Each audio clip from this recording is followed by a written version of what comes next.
जय हिंद साथियों। मैं आप सभी का भारतपुर की अवश्य यूट्यूब चैनल पर एक बार फिर स्वागत करता हूं।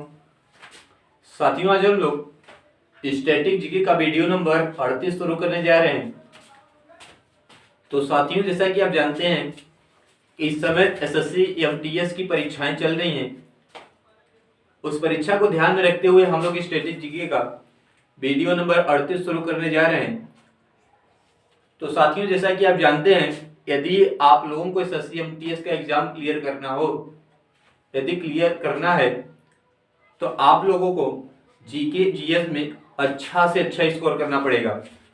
तो साथियों, अच्छा से अच्छा स्कोर करने के लिए आप लोग इस क्लास को जरूर लें। तो साथियों, हम लोग स्टैटिक जीके का वीडियो नंबर 38 शुरू करने जा रहे हैं। चलिए देखते हैं कि वीडियो नंबर 38 में किस प्रकार के प्रश्न दिए गए हैं। आइए साथियों देखते हैं।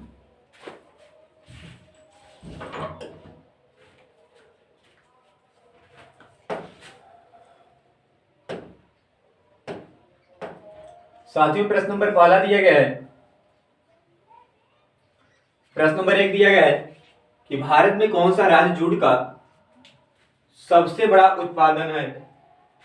सभी साथी इस प्रश्न का आंसर करेंगे कि भारत में कौन सा राज्य जूट का सबसे बड़ा उत्पादक है। सभी साथी एक बार इसका आंसर करेंगे। पहला आपका ऑप्शन दिया गया बिहार, बी दिया गया है आपका ओडिशा, सी दिया गया पश्चिम बंगाल और डी दिया गया आपका झारखंड। सभी साथी बताएंगे कि इस प्रश्न का आंसर क्या होगा। भारत में कौन सा राज्य जूट का सबसे बड़ा उत्पादक है।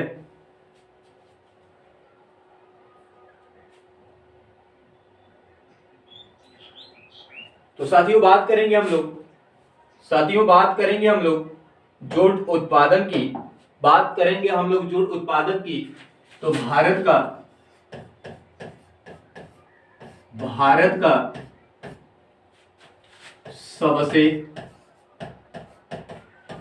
का सबसे बड़ा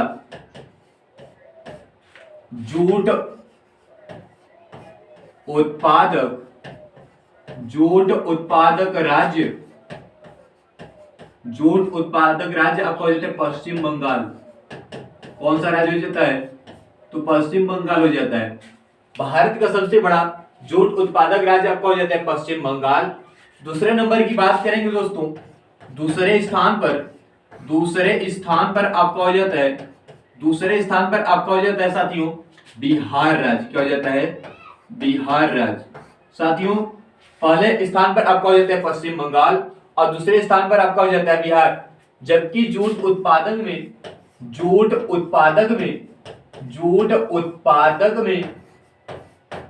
विश्व में भारत का स्थान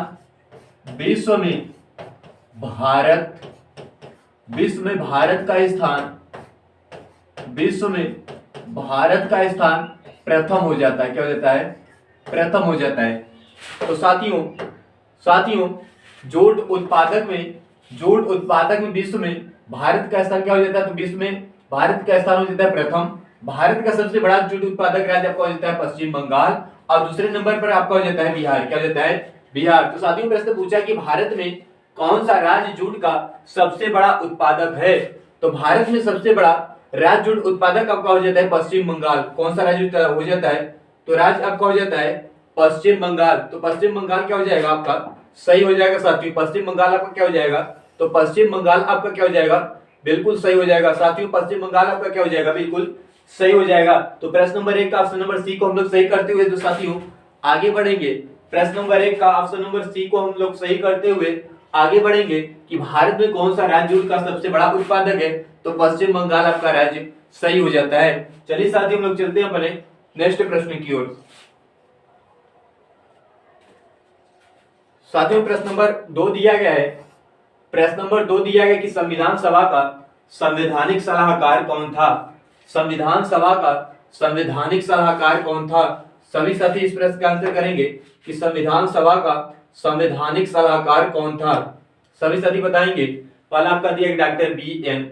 राव और फिर भी दिया गया के.एम. मुंशी, सी दिया गया है के सुब्बा राव, डी आपका दिया गया डॉक्टर राजेंद्र प्रसाद।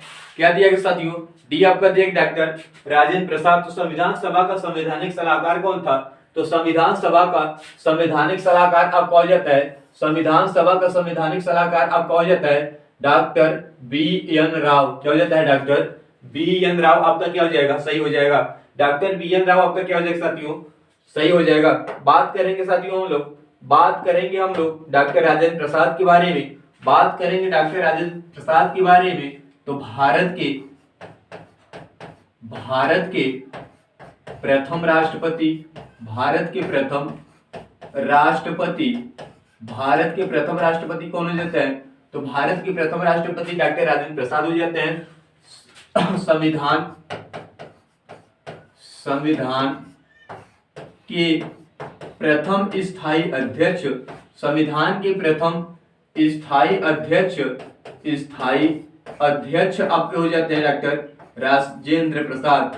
तो संविधान के प्रथम स्थायी अध्यक्ष कौन हो जाते हैं? तो संविधान के प्रथम स्थायी अध्यक्ष हो जाते हैं डॉक्टर राजेंद्र प्रसाद। और जबकि भारत के प्रथम राष्ट्रपति कौन हो जाते हैं? तो भारत के प्रथम राष्ट्रपति आपके डॉक्टर राजेंद्र प्रसाद हो जाते हैं। तो साथियों प्रश्न पूछा था कि संविधान सभा का संवैधानिक सलाहकार कौन था? संविधान सभा का संवैधानिक सलाहकार कौन था?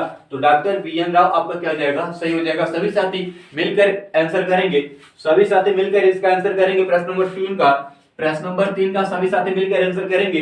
दिया गया कि सर्वप्रथम पंचायती राज का गठन किस वर्ष हुआ था? सभी साथी मिलकर आंसर करेंगे कि सर्वप्रथम पंचायती राज का गठन किस वर्ष हुआ था। सभी साथी एक बार मिलकर आंसर करेंगे कि प्रश्न नंबर 3 का सही आंसर क्या होगा। दिया गया वर्ष 1987, बी आपका दिया गया वर्ष 1959, सी आपका दिया गया वर्ष 1968, डी आपका दिया गया वर्ष 1972। सभी साथी मिलकर इसका आंसर करेंगे कि सर्वप्रथम पंचायती राज का गठन किस वर्ष में हुआ था। साथियों बात करेंगे पंचायती राज की गठन। पंचायती राज का गठन आपका हुआ था, पंचायती राज का गठन आपका हुआ था 2 अक्टूबर वर्ष 1959 में। 2 अक्टूबर वर्ष 1959 में सर्वप्रथम पंचायती राज का गठन 2 अक्टूबर वर्ष 1959 में हुआ था। तो वर्ष 1959 क्या हो जाएगा आपका? सही हो जाएगा। क्या हो जाएगा आपका? सही हो जाएगा। जिसकी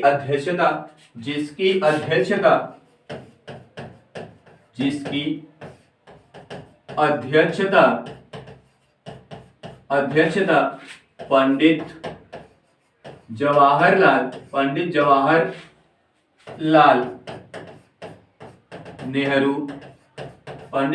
नेहरू जी ने किया था। तो पंडित जवाहरलाल नेहरू क्या हो जाएगा? सही हो जाएगा। अब किस स्थान से सभी साथी बताएंगे? तो है राजस्थान के नागौर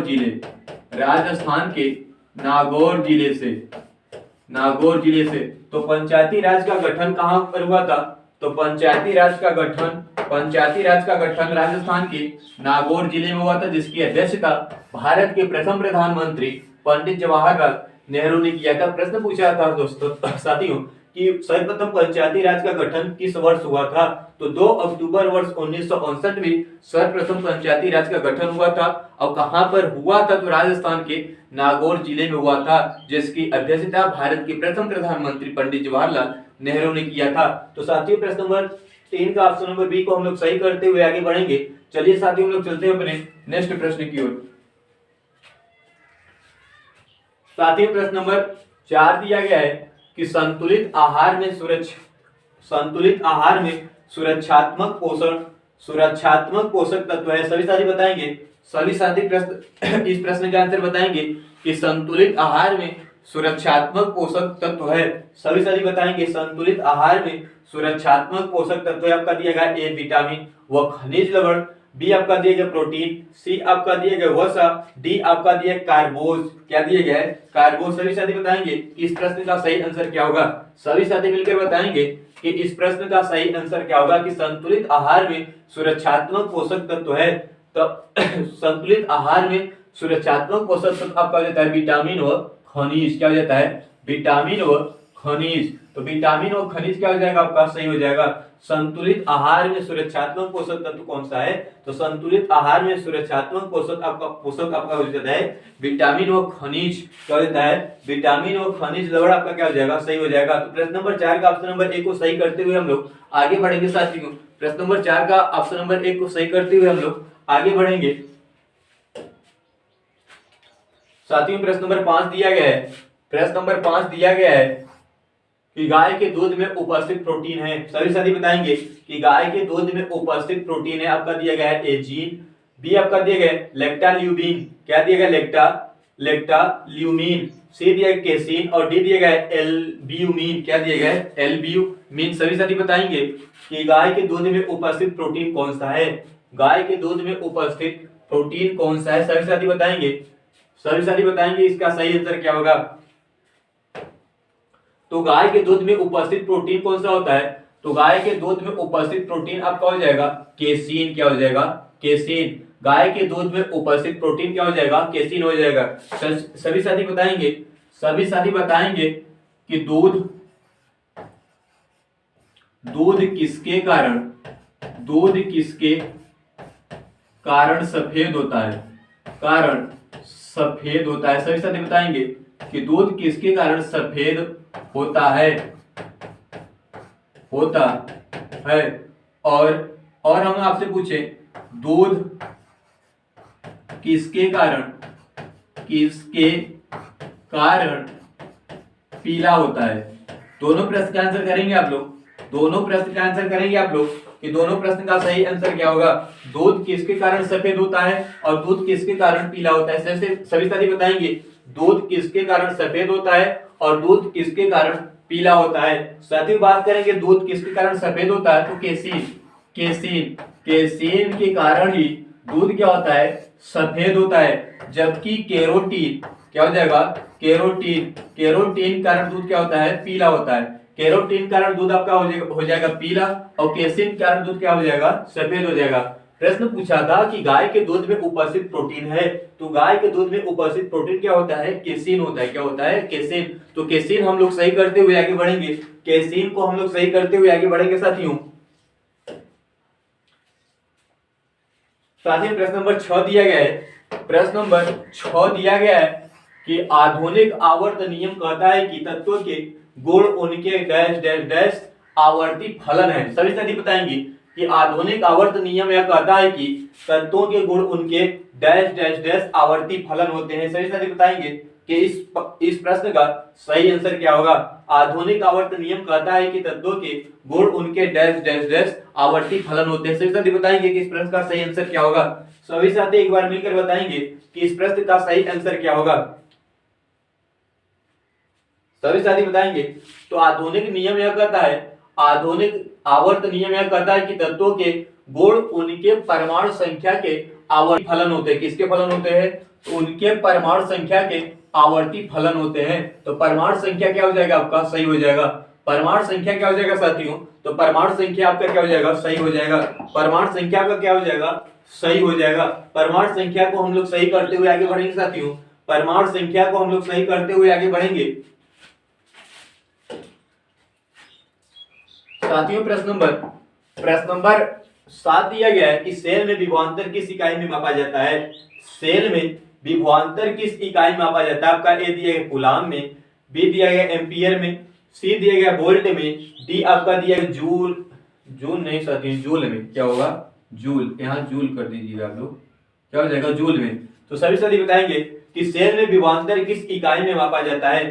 सभी साथी बताएंगे कि सेल में विभवांतर किस इकाई में मापा जाता है। तो सेल में जो विभवांतर होता है साथियों बात करेंगे हम लोग, जो सेल में विभवांतर होता है, सेल में विभवांतर वोल्ट में मापा जाता है। किसमें मापा जाता है तो सेल में विभवांतर क्या हो जाएगा वोल्ट में मापा जाता है। तो वोल्ट आपका क्या हो जाएगा सही हो जाएगा।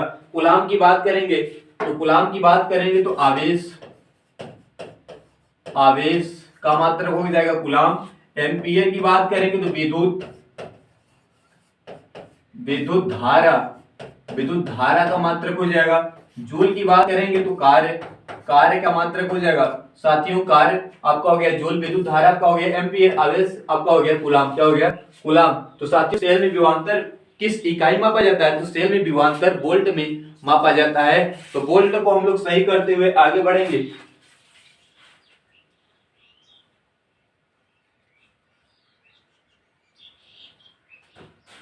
चलिए साथियों हम लोग चलते हैं अपने अगले प्रश्न की ओर। साथियों प्रश्न नंबर 8 दिया गया है, प्रश्न नंबर 8 पूछा है साथियों कि सर्दी में किस रबी फसल की बुआई की जाती है। सर्दी में किस रबी फसल की बुआई की जाती है, सभी साथी बताएंगे कि सर्दी में किस रबी फसल की बुआई की जाती है। सभी साथी इस प्रश्न का आंसर करेंगे, सभी साथी इस प्रश्न का आंसर करेंगे कि सर्दी में किस रबी फसल की बुआई की जाती है। तो सर्दी में जो रबी का फसल आपका हो जाएगा, गेहूं दिया गया आपका ए, बी आपका दिया बाजरा, सी आपका दिया ककड़ी और डी आपका दिया धान। सभी साथी बताएंगे कि इसमें से रबी की फसल कौन सी है जिसकी बुआई सर्दी में की जाती है। सभी साथी बताएंगे, सभी साथी बताएंगे कि इस प्रश्न का सही आंसर क्या होगा। तो सर्दी में किस रबी फसल की बुआई की जाती है, तो आपका हो जाएगा गेहूं। क्या हो जाएगा, गेहूं। गेहूं साथियों आपका क्या हो जाएगा, सही हो जाएगा। तो गेहूं को हम लोग सही करते हुए आगे बढ़ेंगे, गेहूं को हम लोग सही करते हुए साथियों आगे बढ़ेंगे। बात करेंगे रबी फसल की बुआई कब की जाती है, बात करेंगे साथियों रबी फसल की बुआई कब की जाती है। तो रबी फसल की बुआई, रबी के फसल, रबी के फसल की बुआई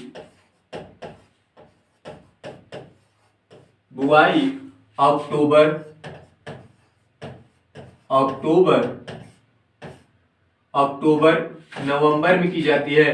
कब की जाती है, अक्टूबर नवंबर में की जाती है। और कटाई कब की जाती है साथियों, कटाई कब की जाती है, सही साथी कटाई कब की जाती है। तो रबी फसल की बुआई अक्टूबर नवंबर में की जाती है और कटाई कब की जाती है, तो कटाई आपका हो जाएगा मार्च अप्रैल। क्या हो जाएगा, मार्च अप्रैल हो जाएगा। मार्च और अप्रैल के महीने में रबी की फसलों की कटाई की जाती है। और जबकि रबी के फसलों की बुआई अक्टूबर और नवंबर में की जाती है। कब की जाती है, अक्टूबर और नवंबर में की जाती है। इसके अंतर्गत कौन कौन से फसल आते हैं, सही बताएंगे कि रबी की फसल के अंतर्गत क्या क्या आते हैं। रबी के अंतर्गत आने वाली फसल का नाम बताएंगे आप लोग, रबी के अंतर्गत आने वाले फसल का नाम बताएंगे आप लोग। आपका हो जाएगा गेहूं। क्या हो जाएगा, गेहूं साथी। एक आपका हो गया गेहूं, फिर उसके बाद आपका हो गया मटर, फिर उसके बाद आपका हो गया सरसों। क्या हो गया, सरसों। तो गेहूं, मटर, सरसों। तो साथियों क्या हो गया, गेहूं, मटर, सरसों। और फिर उसके बाद आपका हो गया साथियों, फिर उसके बाद बात करेंगे मसूर, चना। क्या हो गया, मसूर और आपका हो गया चना। क्या हो गया, मसूर आपका हो गया चना। तो गेहूं, मटर, सरसों, मसूर और चना ये सब रबी के फसल के अंतर्गत आते हैं। साथियों ये सब किसके अंतर्गत आते हैं, तो ये सब रबी की फसल के अंतर्गत आते हैं। रबी की फसल की बुआई अक्टूबर नवंबर में की जाती है, जबकि कटाई मार्च अप्रैल में की जाती है। गेहूं, मटर, सरसों, मसूर और चना ये सब किसके फसल हैं, तो ये सब रबी की फसल हैं। और रबी के फसलों की बुआई कब की जाती है, तो रबी के फसलों की बुआई सर्दियों में की जाती है। तो साथियों गेहूं को हम लोग सही करते हुए आगे बढ़ेंगे, गेहूं को हम लोग सही करते हुए आगे बढ़ेंगे।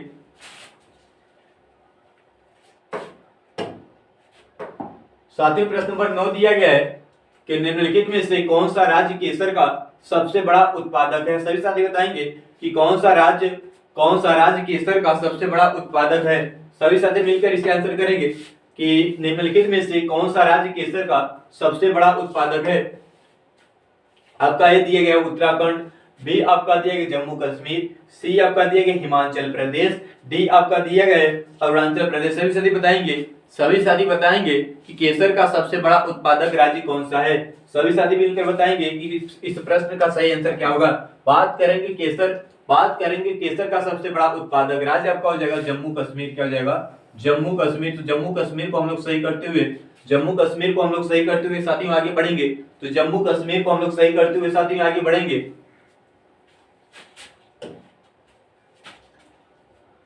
साथियों प्रश्न नंबर 10 दिया गया है कि भारतीय अर्थव्यवस्था के संदर्भ में निम्नलिखित में से कौन सा माध्यमिक क्षेत्र के अंतर्गत आता है। सभी साथी बताएंगे कि भारतीय अर्थव्यवस्था के संदर्भ में निम्नलिखित में से कौन सा माध्यमिक क्षेत्र के अंतर्गत आता है। सभी साथी बताएंगे कि माध्यमिक क्षेत्र के अंतर्गत क्या आता है। बात आपका दिया गया उद्योग, बी आपका दिया बैंकिंग, सी आपका दिया स्वास्थ्य और डी आपका दिया कृषि। सभी साथी बताएंगे कि भारतीय अर्थव्यवस्था के संदर्भ में निम्नलिखित में से कौन सा माध्यमिक क्षेत्र के अंतर्गत आता है। माध्यमिक क्षेत्र के अंतर्गत कौन आता है, पहला आपका दिया गया उद्योग, बी आपका दिया गया बैंकिंग, फिर उसके बाद आपका दिया गया है स्वास्थ्य, फिर उसके बाद आपका दिया गया कृषि। तो माध्यमिक क्षेत्र के अंतर्गत क्या आता है, तो माध्यमिक क्षेत्र के अंतर्गत आपका आ जाएगा उद्योग। क्या हो जाएगा, उद्योग, उद्योग आपका क्या हो जाएगा, सही हो जाएगा साथियों। उद्योग क्या हो जाएगा आपका, सही हो जाएगा। तो माध्यमिक क्षेत्र के अंतर्गत क्या आता है, तो माध्यमिक क्षेत्र के अंतर्गत आपका उद्योग आता है, क्या आता है, उद्योग। बात करेंगे कृषि, बात करेंगे कृषि की, तो कृषि, कृषि प्राथमिक क्षेत्र के अंतर्गत कृषि आ जाएगा आपका प्राथमिक, प्राथमिक क्षेत्र, प्राथमिक क्षेत्र के अंतर्गत कृषि की क्षेत्र के अंतर्गत आता है, तो कृषि प्राथमिक क्षेत्र के अंतर्गत आता है। किसके अंतर्गत आता है, तो कृषि प्राथमिक क्षेत्र के अंतर्गत आता है। सेवा की बात करेंगे, सेवा, सेवा की बात करेंगे तो सेवा आपका हो जाएगा तृतीय, तृतीयक, तृतीयक क्षेत्र के अंतर्गत। सेवा किसके अंतर्गत, तो सेवा तृतीय क्षेत्र के अंतर्गत आता है, जबकि कृषि प्राथमिक क्षेत्र के अंतर्गत आता है, और जबकि उद्योग, तो उद्योग माध्यमिक क्षेत्र के अंतर्गत आता है। तो माध्यमिक क्षेत्र आपका क्या हो साथियों, उद्योग क्या हो जाएगा, उद्योग आपका क्या हो जाएगा, सही हो जाएगा। उद्योग को सही करते हुए हम लोग आगे बढ़ेंगे साथियों, उद्योग को सही करते हुए हम लोग आगे बढ़ेंगे। आपका भारत 11 दिया है साथियों, प्रश्न नंबर 11 दिया कि पानीपत की दूसरी लड़ाई किस वर्ष में लड़ी गई थी। पानीपत की दूसरी लड़ाई किस वर्ष में लड़ी गई थी, सभी साथी बताएंगे। पहला आपका दिया 1556, बी आपका दिया 1545, सी आपका दिया 1555, डी आपका दिया 1526। सभी साथी बताएंगे कि पानीपत की दूसरी लड़ाई किस वर्ष में लड़ी गई थी। सभी साथी बताएंगे कि पानीपत की दूसरी लड़ाई किस वर्ष में लड़ी गई थी। तो जो पानीपत की दूसरी लड़ाई थी, पानीपत की दूसरी लड़ाई, पानीपत की साथियों दूसरी लड़ाई 7 अक्टूबर 1556 में लड़ी गई थी। कब लड़ी गई थी, तो 7 अक्टूबर 1556 में पानीपत की दूसरी लड़ाई लड़ी गई थी। तो 7 अक्टूबर 1556, 7 अक्टूबर 1556 में पानीपत की दूसरी लड़ाई लड़ी गई थी। किसके मध्य लड़ी गई थी, किसके मध्य लड़ी गई थी, तो अकबर, अकबर और हेमू के बीच, अकबर और हेमू के बीच पानीपत की दूसरी लड़ाई लड़ी गई थी। तो अकबर और हेमू क्या हो जाएगा, सही हो जाएगा। पानीपत की प्रथम युद्ध पूछे तो पानीपत का प्रथम युद्ध आपका हो जाएगा 1526, और जबकि पानीपत का तृतीय युद्ध आपका हो जाएगा 1761। पानीपत का तृतीय युद्ध 1761, पानीपत का द्वितीय युद्ध 1556 और पानीपत का प्रथम युद्ध 1526 का हो जाएगा, 1526 हो जाएगा। प्रश्न पूछा है कि पानीपत की दूसरी लड़ाई किस वर्ष में लड़ी गई थी, तो पानीपत की दूसरी लड़ाई 7 अक्टूबर 1556 में लड़ी गई थी। तो 1556 को हम लोग सही करते हुए आगे बढ़ेंगे, 1556 को सही करते हुए हम लोग आगे बढ़ेंगे। साथियों प्रश्न नंबर 12 दिया गया है, प्रश्न नंबर 12 दिया गया है कि भारत और पाकिस्तान के बीच ताशकंद समझौता कब हुआ था। भारत और पाकिस्तान के बीच ताशकंद समझौता कब हुआ था, सभी साथी बताएंगे, सभी साथी बताएंगे भारत और पाकिस्तान के बीच ताशकंद समझौता कब हुआ था। तो जो भारत और पाकिस्तान के बीच ताशकंद समझौता हुआ, यह 10 जनवरी 1966 में हुआ। कब हुआ, 10 जनवरी 1966 आपका क्या हो जाएगा, सही हो जाएगा। तो 1966 क्या हो जाएगा साथियों, सही हो जाएगा। जो पानीपत का, साथियों, जो भारत और पाकिस्तान के बीच ताशकंद समझौता था, यह 10 जनवरी 1966 में हुआ था। तो 10 जनवरी 1966 में भारत और पाकिस्तान के बीच ताशकंद समझौता हुआ था। तो ताशकंद समझौता कब हुआ, तो ताशकंद समझौता 1966 में हुआ। कब हुआ, 1966 को हम लोग सही करते हुए आगे बढ़ेंगे साथियों, 1966 को हम लोग सही करते हुए आगे बढ़ेंगे। अगला प्रश्न दिया गया साथियों, प्रश्न नंबर 13 दिया गया है कि 1917 में चंपारण सत्याग्रह किस राज्य में प्रारंभ किया गया था। 1917 में चंपारण सत्याग्रह किस राज्य में प्रारंभ किया गया था। ए आपका दिया पंजाब, बी आपका दिया गया उत्तर प्रदेश, सी आपका दिया गया बिहार और डी आपका दिया गया हरियाणा। सभी साथी बताएंगे, सभी साथी बताएंगे इस प्रश्न का आंसर, सभी साथी बताएंगे इस प्रश्न का सही आंसर कि 1917 में चंपारण सत्याग्रह किस राज्य में प्रारंभ किया गया था। तो जो 1917 में चंपारण सत्याग्रह था, यह बिहार राज्य से शुरू किया गया था। तो बिहार राज्य क्या हो जाएगा, सही हो जाएगा। बिहार राज्य क्या हो जाएगा साथियों, तो बिहार राज्य आपका क्या हो जाएगा, सही हो जाएगा। चंपारण सत्याग्रह किसने चालू किया, सभी साथी बताएंगे कि चंपारण सत्याग्रह किसने चालू किया था। चंपारण सत्याग्रह किसने चालू किया था? चंपारण सत्याग्रह किसने चालू किया था? सभी साथी बताएंगे। तो आपका हो जाएगा महात्मा गांधी। क्या हो जाएगा? महात्मा गांधी। साथियों महात्मा गांधी क्या हो जाएगा? तो महात्मा गांधी क्या हो जाएगा? सही हो जाएगा। जो चंपारण सत्याग्रह था यह बिहार राज्य से शुरू किया गया था और किसने चलाया था? तो महात्मा गांधी जी ने चलाया था। तो बिहार राज्य आपका क्या हो जाएगा? सही हो जाएगा। बिहार राज्य को सही करते हुए हम लोग आगे बढ़ेंगे साथियों। बिहार राज्य को सही करते हुए हम लोग आगे बढ़ेंगे। प्रश्न नंबर 14 दिया गया है कि अमृतसर में जलियांवाला बाग कुख्यात जनसंहार किस दिन घटित हुआ था? जो अमृतसर में जलियांवाला बाग कुख्यात जनसंहार था यह किस दिन घटित हुआ था? आपका ये दिया 13 अप्रैल 1920, बी आपका दिया गया 13 अप्रैल 1919, सी आपका दिया गया 14 अप्रैल 1920, डी आपका दिया गया 19 अप्रैल 1919। सभी साथी बताएंगे। सभी साथी बताएंगे इस प्रश्न का सही आंसर क्या होगा कि अमृतसर में जलियांवाला बाग कुख्यात जनसंहार किस दिन घटित हुआ था? सभी साथी बताएंगे कि इस प्रश्न का सही आंसर क्या होगा। सभी साथी बताएंगे कि इस प्रश्न का सही आंसर क्या होगा। तो जो अमृतसर में जलियांवाला बाग कुख्यात जनसंहार था यह 13 अप्रैल, साथियों क्या हो जाएगा? 13 अप्रैल सन 1919 क्या हो जाएगा? सही हो जाएगा। तो 13 अप्रैल सन 1919 क्या हो जाएगा? आपका सही हो जाएगा साथियों। 13 अप्रैल सन 1919 क्या हो जाएगा? सही हो जाएगा। जलियांवाला बाग हत्याकांड क्यों हुआ? सभी साथी बताएंगे कि जलियांवाला बाग हत्याकांड क्यों हुआ। तो सत्यपाल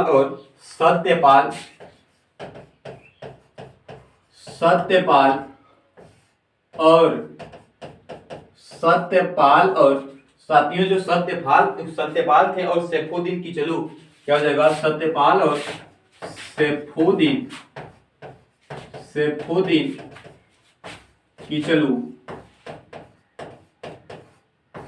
की गिरफ्तारी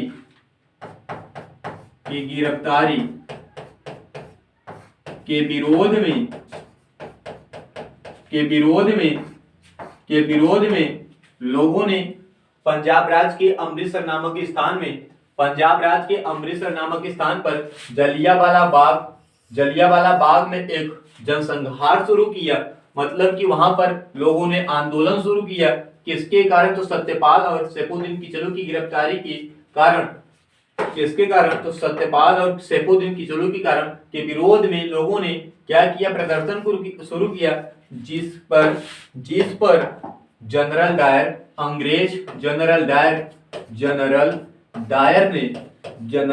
ने अंधाधुंध गोलियां चलवा दी। जिसमें जनरल डायर ने अंधाधुंध गोलियां चलवा दी। लगभग हजारों लोगों क्या हो गई? मृत्यु हो गई। तो जलियांवाला बाग हत्याकांड 13 अप्रैल 1919 में घटित हुई साथियों। तो 13 अप्रैल 1919 क्या हो जाएगा? सही हो जाएगा। 13 अप्रैल 1919 को सही करते हुए साथियों हम लोग आगे बढ़ेंगे। साथियों प्रश्न नंबर 15 दिया गया है। प्रश्न नंबर 15 पूछा है कि आर्य समाज की स्थापना किसने की थी? सभी साथी बताएंगे कि आर्य समाज की स्थापना किसने की थी। एक बार सभी साथी बताएंगे कि आर्य समाज की स्थापना किसने की थी। साथियों यह प्रश्न आपको दिया जाता है होमवर्क रूप में।